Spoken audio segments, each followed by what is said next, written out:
दर्शकबिन नमस्कार। म यति बेला भारतको कलकत्तामा रहेको छु र नेपाली महावाणिज्य दूतको कार्यालय कलकत्तामा रहेको छु। म यति बेला मसँग हुनुहुन्छ यति बेला महावाणिज्य दूत जो कलकत्ताका लागि हुनुहुन्छ नेपाली महावाणिज्य दूत ईश्वर राज पौडेल। म उहाँसँग केही बेरको कुराकानीको क्रमलाई जोड्न चाहन्छु। सर नमस्कार अनि स्वागत छ यहाँलाई। नमस्कार नमस्कार सर, सबैभन्दा पहिला त कलकत्तामा रहनुभएका नेपालीहरूको कुरा गरौँ होइन। यहाँहरूको तथ्याङ्कले के भन्छ? कलकत्तामा कति सङ्ख्यामा नेपालीहरू हुनुहुन्छ? हामीसँग तपाईँले भने जस्तो पहिलो कुरा त नेपाल र भारतको बिचमा आवत जावत गर्दाखेरि रजिस्ट्रेसन गर्ने, डकुमेन्टेसन गर्ने, डेटा राख्ने त्यो खालको सिस्टम नभएको र खुला सिमाना आउजाउमा बेरोकटोक आवत जावत भइरहने भएको हुनाले अब यति नै सङ्ख्यामा भन्न सक्ने अवस्था त रहेन। तर मोटामोटी मेरो आकलनमा यहाँ 2-2.5 वर्षको मेरो अनुभवले करिब 30,000 जति नेपालीहरू कलकत्ता र आसपासका विभिन्न क्षेत्रहरूमा रहे बसेको भन्ने मेरो अनुमान छ। अब यहाँ कति नेपालीहरूको लागि, प्रवासी नेपालीहरूको लागि हक हित संरक्षणका खातिर उहाँहरू काम गर्ने संस्थाहरू पनि हुनुहुन्छ यहाँ कलकत्तामा। 5-7 वटा संस्थाहरू विशेष गरी सक्रिय रूपमा लागिराखेको मैले पाएको छु। उहाँहरू मार्फत पनि तपाईँहरूको सदस्यता लिएका वा तपाईँहरूको इन्फर्मेसनमा आएका साथीभाइहरू के कति हुनुहुन्छ भनेर लिने प्रयास गर्दाखेरि पनि त्यो म्याक्सिमम सङ्ख्या जस्तो मलाई लाग्छ। अब कतिपय चाहिँ इन्फर्मल्ली आउने जाने अनि सिजनल वर्करको रूपमा आउने जानेहरूको हकमा त्यो सङ्ख्या यसमा समावेश नहुन सक्छ एकातिर। अर्कोतिर अब यो नेपालको विशेष गरी वैदेशिक रोजगारको ट्रेन्ड चाहिँ अरबी कन्ट्रीहरू, मलेसिया वा अन्य राष्ट्रहरूतिर डाइभर्ट हुँदै गर्दाखेरि अब भारततर्फको बसाइसराई र भारततर्फको रोजीरोटी र रोजगारको अवसरहरू चाहिँ क्रमशः साँगुरिँदै गएको मैले अनुभूति गरेको छु। जस्तो यहाँले भन्दै गर्दा नेपाल र जो नेपालबाट यहाँ आउनु भएको छ, तपाईँले जुन एउटा सङ्ख्या पनि भन्नुभयो होइन, त्यो सङ्ख्यामा रहनुभएका नेपालीहरूमध्ये धेरैको अवस्था चाहिँ कस्तो पाउनु भएको छ तपाईँले? अत्यन्तै दयनीय अवस्था छ या एकदम राम्रो अवस्था छ? कोही व्यापार व्यवसाय गरेर, कोही त घडेरी नै लिएर पनि, घडेरी किनेर घरै किनेर पनि बस्नु भएको छ भनेर तथ्याङ्कले पनि देखाउँछ। तर समग्रमा हेर्ने हो भने यहाँ रहनुभएका नेपालीहरूको अवस्था चाहिँ कस्तो पाउनु भएको छ? तपाईँले एकदमै महत्त्वपूर्ण प्रश्न गर्नुभयो। यो विषय मैले पनि आफैले आत्मानुभूति गर्दै मैले बेला बेलामा रिभ्यू पनि गर्ने प्रयास गर्छु। म कहाँ जस्तो यहाँ आउनुहुन्छ साथीभाइहरू जस्तो कतिपय चाहिँ यहाँ आएर व्यवसाय गर्दै गर्दै केही रोजगारी, त्यसपछि गएर स्वरोजगार हुँदै हुँदै उहाँहरू अगाडि बढ्दै जाँदाखेरि कतिपय चाहिँ अहिले पनि यहाँ जस्तो मैले बेला बेलामा उहाँहरूलाई बोलाएँ भने कार चढेर आउन सक्ने हैसियतमा पुगेको मैले देखेको छु। तर त्यो एकदमै सीमित सङ्ख्यामा औँलामा गन्न सकिने हुनुहुन्छ। बाँकी औसत त्यसपछिको अर्को एउटा क्याटेगोरीको साथीहरू जसले कलकत्ताको अलि आसपासको क्षेत्रहरूमा अपार्टमेन्ट अथवा फ्ल्याटहरू उहाँहरूको आफ्नै नाममा किनेर लिएर अनि बसोबास गर्न सक्ने हैसियतमा पुगेको पनि मैले देखेको छु। त्योभन्दा तल गएर केहीले घर जग्गाहरू जोडेर उहाँहरू त्यसरी पनि रहे बसेको पाइएको छ। तर अब औसतमा भन्नु पर्यो भने धेरै नेपालीहरूको अवस्था चाहिँ अझै पनि तल्लो स्तरको, किन भन्दा बङ्गालमा भारतको पनि अन्य सहरहरूमा भन्दा न्यूनतम ज्याला जुन छ र तलब भत्ता सुविधाहरू चाहिँ बङ्गालमा कम छ अझै।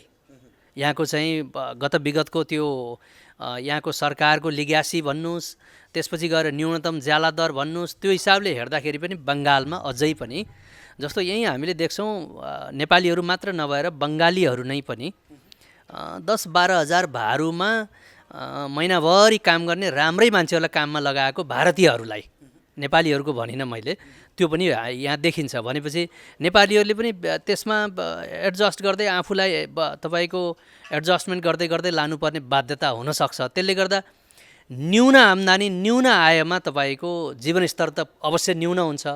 त्यो अवस्था चाहिँ यहाँ नेपालीहरूको हुनसक्छ।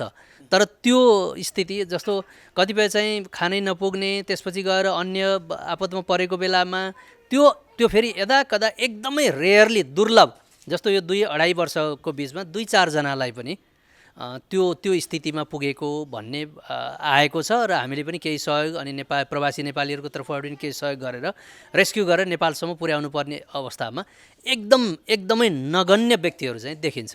तपाईँले यसो भन्दै गर्दा जस्तो समाचारहरू बाहिरिने गर्छ यहाँ कलकत्ताका कोठीमा नेपाली चेलीहरू बढी रूपमा चाहिँ बिक्री भए भनेर यो चर्चा हुने गर्छ, समाचारहरू पनि बाहिरिने गर्छ होइन। यसलाई तपाईँहरूले कन्ट्रोल गर्नका लागि, यसको रोकथामका लागि, न्यूनीकरण गर्नका लागि, यसलाई विस्थापन गराउनकै लागि चाहिँ तपाईँहरूले के कस्ता योजनाहरू बनाउनु भएको छ र यो जुन मैले प्रसङ्ग निकालेँ यो प्रसङ्गमा चाहिँ तपाईँहरूले कसरी हेर्दै हुनुहुन्छ? यो असाध्यै जटिल प्रश्न हो भन्ने मलाई लाग्छ। गम्भीर विषय तपाईँले उठाउनु भएको छ। अनौपचारिक ढङ्गले हामी कहाँ पनि सूचनाहरू आउने गर्छन्। तपाईँले भन्नुभएको विषयमा केही आधार पक्कै छ। यसलाई हेर्दाखेरि जस्तो कसैले करकापमा पारेर, छलेर, लोभ देखाएर, त्यसपछि गएर प्रलोभनमा पारेर, दबाब दिएर, प्रभाव पारेर लिएर आउने, त्यसपछि गएर विभिन्न खालका त्यस्ता व्यवसायहरूमा लगाउने, बाध्य पार्ने जस्ता विषयहरू चाहिँ अत्यन्तै गम्भीर आपराधिक विषयहरू हुन् यी विषयहरू। अब यसलाई मैले हेर्दाखेरि चाहिँ हामी कहाँनिर भने तपाईँले भन्नुभएको ठिकै हो। जहाँसम्म लाग्छ हाम्रो भूमिका चाहिँ पहिलो कुरा त नेपाल सरकारका सम्पूर्ण निकायहरू, त्यसलाई होल अफ द गभर्नमेन्ट पनि भनिन्छ, सरकारका समष्टिगत संरचनाहरू चाहिँ चलायमान भएर उहाँहरूले फङ्सनिङ गर्नुपर्ने देखिन्छ। अनि खुला सिमानाको लाभ चाहिँ अघि खुला सिमानाको लाभ तपाईँको गलत प्रवृत्तिका त्यस्ता व्यक्ति र तत्त्वहरूले लिन नपाउन् भन्नेतर्फ पनि सीमामा कार्यरत हाम्रा बोर्डर सेक्युरिटीका अधिकारीहरू, प्रशासन, प्रहरीदेखि लिएर सबै सतर्क हुने, चनाखो हुनुपर्ने एकातिर छ भने अर्कोतिर सम्बन्धित व्यक्तिहरू जहाँबाट यस्ता खालका चेलीबेटीहरूलाई वा बालबालिकाहरूलाई ल्याउने गरिन्छ त्यहाँ पनि हामीले सचेतनाका कार्यक्रमहरू र त्यो अनुसार चाहिँ हामीले लैजानुपर्ने एकातिर छ। अर्कोतिर अब यो आइसकेपछि हामी कहाँ नोटिसमा आयो भने हामी एक्टिभ भएकै छौँ। अब त्यसको राम्रो इक्जाम्पल म तपाईँलाई दिन चाहन्छु। चाहे इलामको 40-42 वर्षदेखि जेलमा बसेको नागरिकको रेस्क्यु गर्ने विषय होस्, चाहे यसरी विभिन्न अलपत्र परेका वा ल्याएर बेचिएका महिलाहरूलाई उद्धार गरेर लिएर जाने सवालमा होस्, महावाणिज्य दूतावासले सक्रिय ढङ्गले काम गरिरहेको छ र एक वर्षमा हरेक वर्ष हामीले करिब 25 देखि 30 जनाको सङ्ख्यामा महिला बालबालिकाहरूलाई रेस्क्यु गरेर अनि सम्बन्धित अभिभावकको जिम्मामा, स्थानीय प्रहरी प्रशासनको जिम्मामा लगेर बुझाउने गरेका छौँ। हामीसँग रेकर्ड छ हरेक वर्षको हामीसँग, र त्यसको लागि सबै खर्च महावाणिज्य दूतावासले बेहोरेको छ। हामी त्यो गर्छौँ। तर तपाईँले भन्नुभएको विषय कहाँनिर हो भने यसको प्रिभेन्सनको पाटो। यो त उपचार भयो, हामीले गरेको उपचार भयो, उपचार पनि सामान्य उपचार भयो यो हैन। यसको रोकथाम गर्ने, प्रिभेन्सन गर्ने पाटो चाहिँ हाम्रो समग्र शासकीय प्रबन्धहरूमा नेपालको सबै निकायहरू चाहिँ त्यति नै चनाखो र जागरुक भएर अनि रेगुलेसन मेकानिजममा लानुपर्ने अवस्था एकातिर छ। अर्कोतिर अब वञ्चितीमा परेका, गरिबीमा परेका, पछाडि परेका तपाईँको रोजीरोटी, अवसर, रोजगार, यो सबै केले मान्छे किन बाध्य हुन्छ भने रोजगारी। तपाईँ रोजगार, शिक्षादेखि लिएर त्यो खालको पद्धति हामीले विकास जबसम्म गर्न सक्दैनौँ, यस्ता खालका दलाल र प्रवृत्ति भएका पात्रहरूले फेरि पनि फाइदा उठाइरहने सम्भावना चाहिँ बढेर जान्छ। त्यसतर्फ पनि हामीले चनाखो भएर नेपाल सरकारले तदनुरूपका कार्यक्रमहरू एकदम सघन ढङ्गले र निर्मम भएर ल्याउनु पर्ने देखिन्छ। यो खुल्ला सीमाका कारण चाहिँ यो चुनौती देखा पर्या हो। हुन त तपाईँले खुल्ला सीमालाई अवसरका रूपमा पनि हेर्नुपर्छ भन्नुभयो। सर्टकटमा खुल्ला सिमाना भन्दै गर्दा सर्टकटमा भन्नुपर्दा खुसी हुँदो रहेछ, त्यसलाई खुसी भित्र्याउन चाहिँ नसकेको भन्ने पनि देखिन्छ। किनभने खुल्ला सीमा चुनौतीको विषय भयो भनेर धेरै आवाजहरू उठ्ने गर्छन्। यसलाई तपाईँले कसरी हेर्नुहुन्छ? तपाईँ पक्कै पनि हो। यसको दुईटै पाटोबाट हामीले हेर्नुपर्छ। खुल्ला सिमाना अवसरको रूपमा रहेको छ, यो सदियौँदेखि हामी यसरी जोडिएका छौँ। तर यसले जस्तो लागु औषध अनि ह्युमन ट्राफिकिङ, त्यसपछि गएर तपाईँको इलिसिट ट्रेड भन्छ। इलिसिट ट्रेड भनेको गैर कानुनी ढङ्गले वाणिज्य व्यापारका विषयहरू चलाउने, अनि त्यसपछि यी लगायतका विषयहरू त भारतीय पक्षबाट पनि र नेपालको पक्षबाट पनि विभिन्न समयमा भेटिएका तस्करी, अपराधजन्य क्रियाकलापहरू का घटनाहरू र द्विपक्षीय वार्ता, बैठक, छलफलका विषय दौरानमा पनि उठेका एजेन्डाहरूमा पर्ने विषय हुने। यसलाई कसैले लुकाउनु पर्ने जरुरी छैन। यो भारतीय पक्षले पनि तपाईँको यो पक्षमा नेपालले बढी काम गरिदिए हुन्थ्यो भन्ने अपेक्षा राख्छ।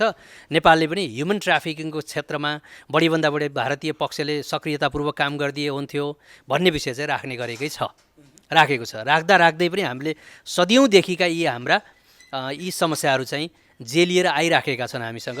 यद्यपि मैले फेरि पनि भने यो खुला सिमानाको बाट हामीले लाभ पनि लिएका छौँ नेपालले लिन जस्तो तराई बेल्ट पूर्वदेखि पश्चिमसम्मको चाहे व्यापारको कुरा गरौँ, चाहे व्यवसायको कुरा गरौँ, चाहे तपाईँको सीमा वारिपारीका रोटीबेटीको सम्बन्धको कुरा गरौँ, यी सबै विषयहरू त कम्ती महत्त्वपूर्ण आफैमा छैनन्। फेरि अब के हो भने गलत पात्र प्रवृत्तिदेखि लिएर जे जति खालका आपराधिक हरकतहरू वा गतिविधिहरू हुने गर्छन् त्यसको त द्विपक्षीय मेकानिजम बनाएर द्विपक्षीय संयन्त्रहरू द्विपक्षीय अधिकारीहरूलाई जिम्मेवार बनाएर नै हामीले नियन्त्रण गर्दै जाने हो।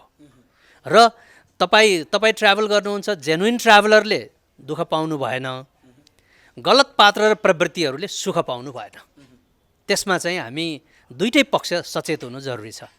अब थोरै ट्रेडको कुरा गरौँ होइन। यो कलकत्ता बन्दरगाह आफैमा पनि एउटा महत्त्वपूर्ण बन्दरगाह हो। यहाँबाट नेपालका कुन नाकामा चाहिँ सामानहरू, तेस्रो देशबाट आयातित सामानहरू नेपालको कुन नाकामा जान्छ र कस्तो छ अवस्था चाहिँ? यो विशेष गरी नेपाल र भारतको बिचमा जुन ट्रिटी अफ ट्रान्जिट भन्छौँ हामीले, पारवहन सन्धि छ, त्यो सन्धिले नेपालले भारतको कलकत्ता र हल्दिया, यो पनि हल्दिया भनेको पनि कलकत्ता नै हो, दुईवटा सामुद्री मार्गहरू प्रयोग गर्दै तेस्रो मुलुकबाट आयात हुने, तेस्रो मुलुक भनेको भारतभन्दा बाहिरका मुलुकहरूबाट जति पनि नेपालको व्यापार वाणिज्यको क्षेत्रमा जे जति आयात हुने गर्छ त्यो सबै आयात चाहिँ यी नाकाहरूबाट यो जलमार्ग प्रयोग गर्दै नेपालले आयात गर्न पाउने जुन सुविधा सौविध्य प्राप्त छ, यो पनि अघि हामीले भन्यौँ यो चाहिँ भूपरिवेशित राष्ट्र भएको कारणले जलमार्गको उपयोग समुद्रसम्मको पहुँच स्थापित गर्नलाई यो पारवहन सन्धिले हामीलाई स्पेस दिएको छ। अब यसरी आयात गर्दाखेरि अहिले पछिल्लो 2017बाट विशाखापट्टनम अर्को एउटा समुद्री मार्गको रूपमा नेपालले उपयोग गर्न पाएको छ। यसरी तीनवटा हाम्रा जम्मा तीनवटा पोइन्टहरू रहेका छन्। यी तीनवटा पोइन्टबाट हाम्रो विशेष गरी अब कलकत्ता र हल्दियाबाट नेपालको नजिकको बिन्दु भनेको पूर्वाञ्चल हो। पूर्वाञ्चल भन्नुभयो भने कहाँ भन्दा काँकरभिट्टा र विराटनगर नाका। त्यसकारण हल्दिया र तपाईँको कोलकाताबाट जे जति सामानहरू आयात हुन्छ यो सामानहरू आयात भएर जाने बिन्दुहरू कुन हुन् भन्दा सडक मार्गबाट लिएर जानेको हकमा काँकरभिट्टा र विराटनगर, त्यसपछि गएर रेल मार्गबाट जे जति जाने गर्छ यो चाहिँ वीरगन्जमा बढी जाने गर्छ। त्यसपछि केही भोल्युम चाहिँ भएर हो, त्यसपछि एकदम नगण्य मात्रामा नेपालगञ्ज, त्यसपछि सुदूरपश्चिम, त्यो चाहिँ त्यो कार्गो जसलाई भनिन्छ सामान, वस्तु सामान, ढुवानी गरिएको सामान, त्यसको नेचर र त्यसको प्रयोग कहाँ हुन्छ त्यो अनुसार चाहिँ हामीले लिएर जाने गर्छौँ।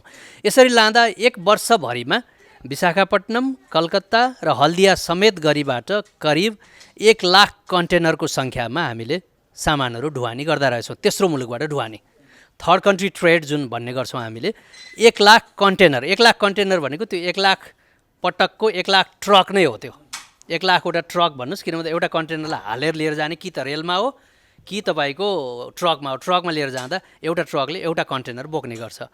त्यसरी हामी सामानहरू आयात गर्छौँ जसले नेपालको, त्यसकारण हामीले भन्ने गर्छौँ नेपालको आयातमुखी अर्थतन्त्र होइन, विशेष गरी इम्पोर्ट बेसमा चलेको अर्थतन्त्र छ र त्यसैबाट हाम्रो राजस्व, त्यसपछि भन्सारदेखि लिएर सबै समग्र संरचनाहरू सिस्टम जोडिएको छ योसँग।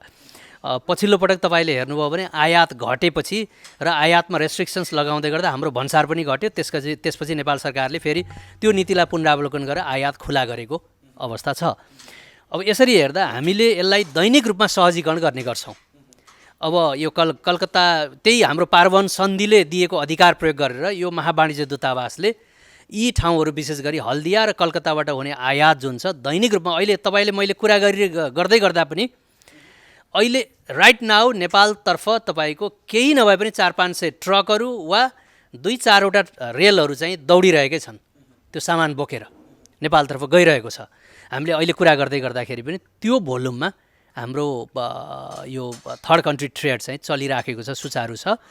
यसलाई सहजीकरण गर्नलाई हामीले अधिकतम प्रयासहरू गरिरहेका छौँ। त्यसका लागि भारतीय अधिकारीहरूसँग समन्वय गर्ने, त्यसपछि यहाँको भन्सार अधिकारीहरू, त्यसपछि रेलका अधिकारीहरू, त्यसपछि गएर तपाईँको यो पोर्टका बन्दरगाहका अधिकारीहरूसँग समन्वय गर्ने काम चाहिँ यो मेरो महावाणिज्य दूतावासको सबभन्दा पहिलो कर्तव्य, पहिलो काम चाहिँ हामीले यसलाई केन्द्रमा राखेर काम गरिरहेका छौँ। जस्तो सर तपाईँले यसो भन्दै गर्दा अहिले भर्खरै मात्र यतिवटा कन्टेनर र यसरी रेलका डब्बामा चाहिँ नेपाली सामान जाँदैछ भन्दै, नेपालतर्फ आउँदैछ भन्दै गर्दा यो जुन कलकत्ता बन्दरगाहमा आइसके पछाडि यहाँबाट कन्टेनरबाट चाहिँ यो नेपालतर्फ जान्छ। पूर्व प्रधानमन्त्री केपी शर्मा ओलीले भनेको एउटा कुरा मलाई याद आइरहेको छ यति बेला, नेपालको आफ्नै पानी जहाज हुनेछ, नेपाली झन्डा राखेर पानी जहाज आउनेछ भनेर भन्दै गर्दा र मलाई स्मरणमा भएसम्म गण्डक ब्यारेज नजिकसम्म भारतले पानी जहाज पुर्याउँछु भन्दै गर्दा यो सम्भव थियो या असम्भव थियो सर, यो बारेमा बताइदिनुहोस् थोरै। जसले गर्दाखेरि हाम्रो कस्टिङ पनि अलिक घट्ने देखिन्छ होइन, कस्ट धेरै नै घट्छ। त्यो चाहिँ अलि बढी असम्भव त मैले भन्दिनँ, किन भन्दा त्यसमा सम्भवतः म आफू इन्जिनियर होइन, इन्जिनियरिङ पर्सपेक्टिभबाट हेर्ने टिम पनि थियो त्यसमा जस्तो लाग्छ मलाई। यद्यपि यो चाहिँ धेरै ठुलो महत्त्वाकांक्षी परियोजना चाहिँ हो भन्ने मेरो बुझाइ छ। किन भन्दा म एउटा उदाहरण दिन्छु तपाईँलाई। यो जलमार्गको प्रयोग, विशेष गरी नदीमा जलमार्ग प्रयोग गरेर पानी जहाजहरू चलाउने भन्ने विषय चाहिँ विश्वमै विशेष गरी महँगो प्रविधिमा पर्दो रहेछ। समुद्रमा चलाउन सजिलो छ, जलमार्गमा अलिकति नदीहरूमा नदी प्रवाहमा चलाउन चाहिँ अलिकति कठिन देखिँदो रहेछ। कारण के भने यसको असम्भव छैन, फेरि मैले बारम्बार भन्न चाहन्छु म तपाईँलाई। यसको वाटर डेप्थ भन्छ, डेप्थ कति छ त्यसलाई दुईवटा वर्डहरू छ, टेक्निकल वर्डहरू, ड्रेजिङ र ड्रिफ्ट पनि भनिन्छ। ड्राफ्ट कति छ र ड्रेजिङ भनेको चाहिँ त्यो खोतलेर वाटर लेभल चाहिँ मेन्टेन गर्नु पर्यो। जस्तो भारतले पनि अहिले उहाँहरूले सागरमाला परियोजना भनेर उहाँहरूले सुरु गर्नुभएको छ। अब जस्तो हामी अहिले कलकत्तामा कुरा गर्दैछौँ, यहाँबाट करिब 200-250-300 किलोमिटर माथि फराक्का भन्ने बाँध छ, जहाँबाट बङ्गलादेशतिर पद्मा नदी जान्छ, त्यसपछि यतातिर यो हुगली नदी आयो। त्यहाँसम्म चाहिँ उहाँहरूले जलमार्ग चलाउनु भएको छ, तर त्यो लेभलसम्म पनि त्यो वाटर लेभल मेन्टेन गर्न निकै चुनौतीपूर्ण छ भन्ने उहाँहरूको अन्तर्क्रियाहरूबाट मैले पाएको छु। अब यसो भन्दै गर्दाखेरि नेपालमा चलाउने भन्ने कुरा चाहिँ अलि टाढाको विषय चाहिँ हो भन्ने मलाई लाग्छ। नेपालसम्म पुर्याउनको लागि जुन गण्डक नहरसम्म, गण्डक ब्यारेजसम्म चाहिँ यो पानी जहाज भारतले त्यो रुट बनाइसक्दाखेरि त्यहाँसम्म सामान ढुवानी गर्न सकियो भने त यो कस्टिङ धेरै घट्ने भयो र नेपाली उपभोक्ता अलिक बढी मारमा नपर्ने भयो। पहिलो कुरा त यो अत्यन्तै महत्त्वाकांक्षी छ परियोजना चाहिँ, आफैमा यो महत्त्वाकांक्षी छ। मैले फेरि पनि भने असम्भव छैन, तर गर्दै जाँदा असम्भव त तपाईँको केही पनि हुँदैन।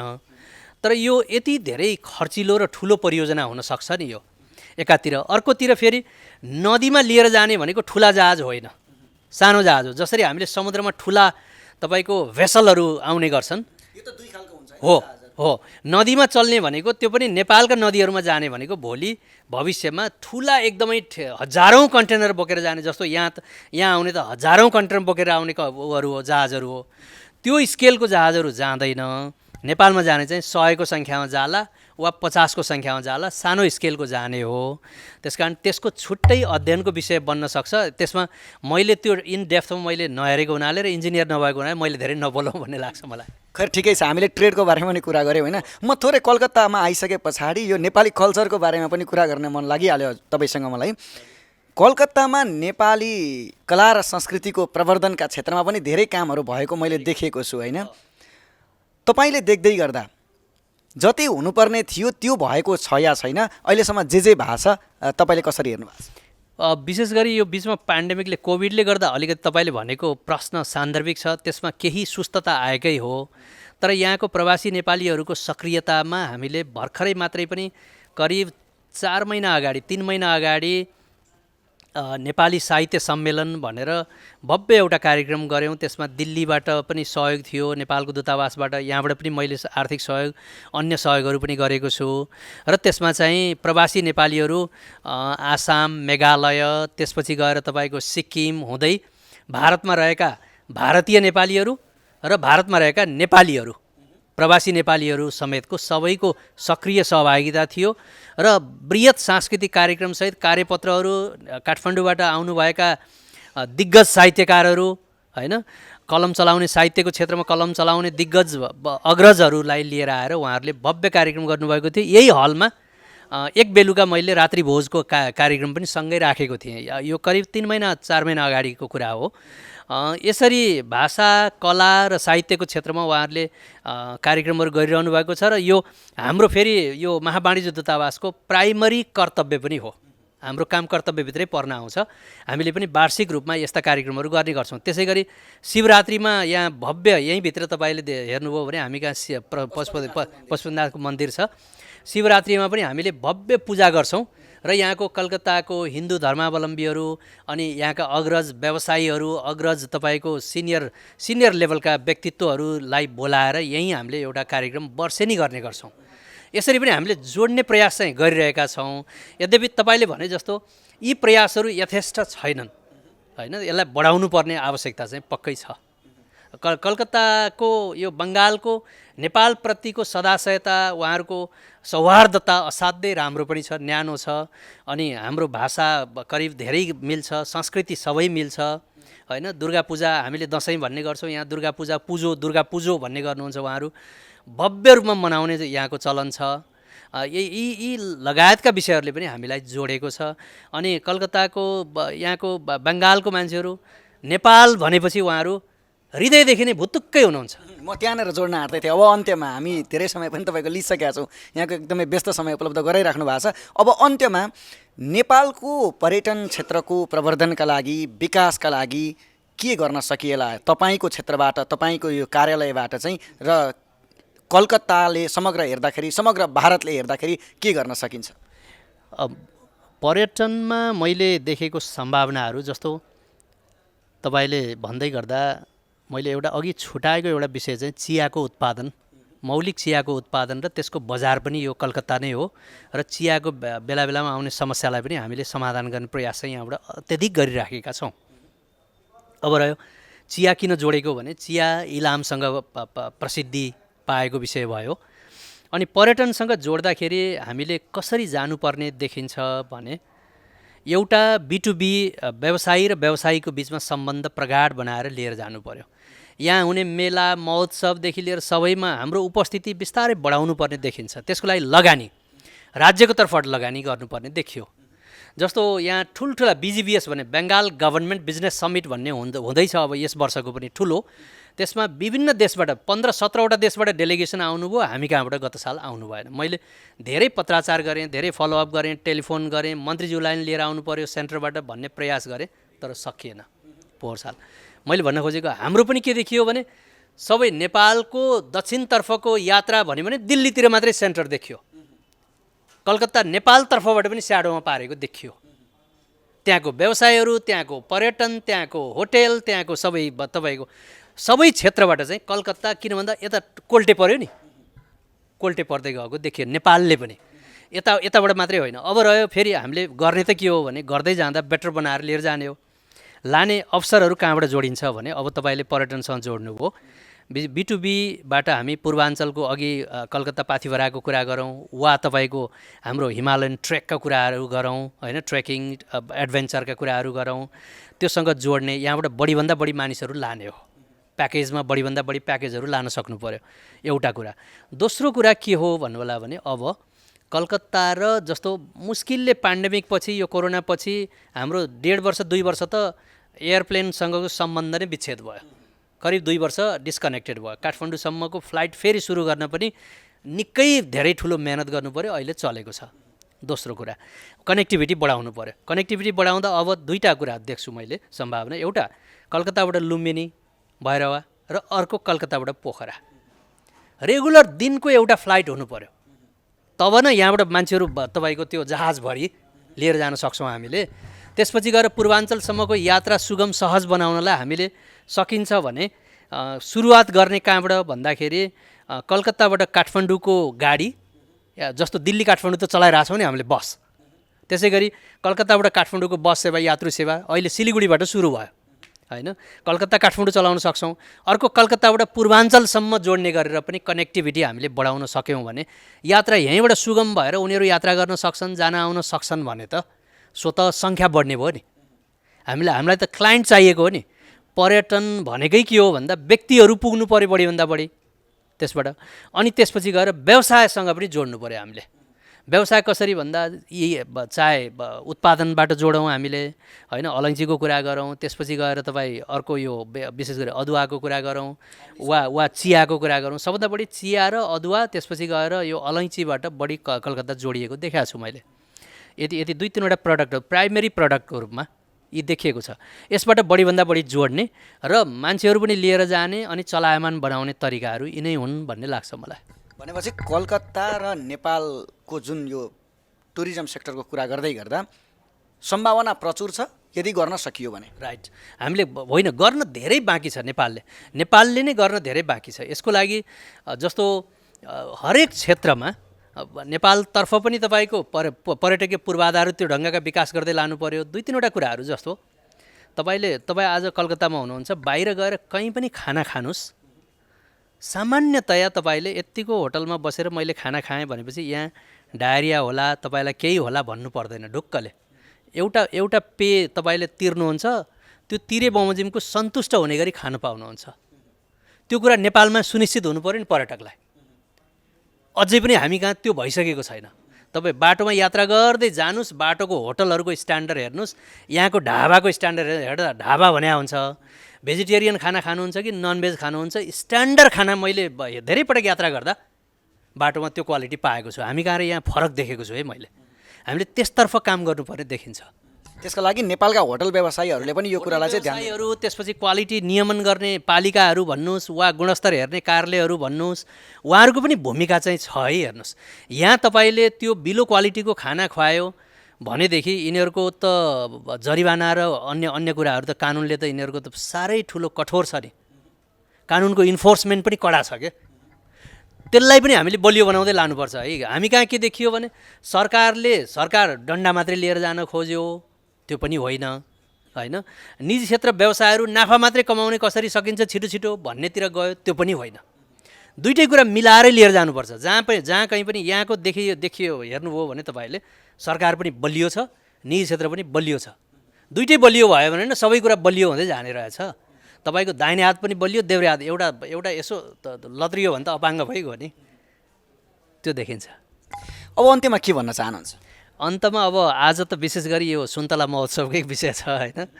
अब साथीहरू सबैलाई धेरै धेरै धन्यवाद पनि दिन चाहन्छु। अब कलकत्ताको यो महावाणिज्य दूतावासको समन्वयमा अनि उहाँहरूको विशेष गरी साथीहरू उद्योगी, व्यवसायी, जनप्रतिनिधि, उहाँहरूको अग्रसरता र एउटा सम्बन्ध जुन विकास गरेको छ यसले आफैमा यो पनि एउटा गुड इक्जाम्पल हो। हामीले राम्रो असल उदाहरण दिएका छौँ भन्ने मलाई लाग्छ। यद्यपि यसमा पनि सुधारहरू धेरै छन्। आगामी वर्षहरूमा हामी त्यसलाई परिष्कृत गर्दै परिमार्जन गर्दै यस्तो महोत्सव यहीँभित्र आयोजना गर्न नि छ। हामीसँग राम्रो गार्डन छ पछाडि, यहीँ गर्न नि सक्छौँ हामी। अर्को वर्ष त्यो प्लानिङ पो गर्ने हो कि भन्ने मलाई लाग्छ। हस्, यहाँको व्यस्त समय उपलब्ध गराइदिनु भएको छ। समय र सम्वादका लागि आभार व्यक्त। Thank you very much. आदरणीय दर्शक तथा श्रोता, हवस् त आजका लागि कार्यक्रमको निर्धारित समय सकिसकेको छ। अर्को श्रृङ्खलामा तपाईँ हाम्रो पुनः भेटघाट हुनेछ। तबसम्मका लागि सम्पूर्ण युनिटसहित म कार्यक्रम सञ्चालक सुदीप अधिकारी पनि बिदा माग्छु। हवस् त, नमस्ते।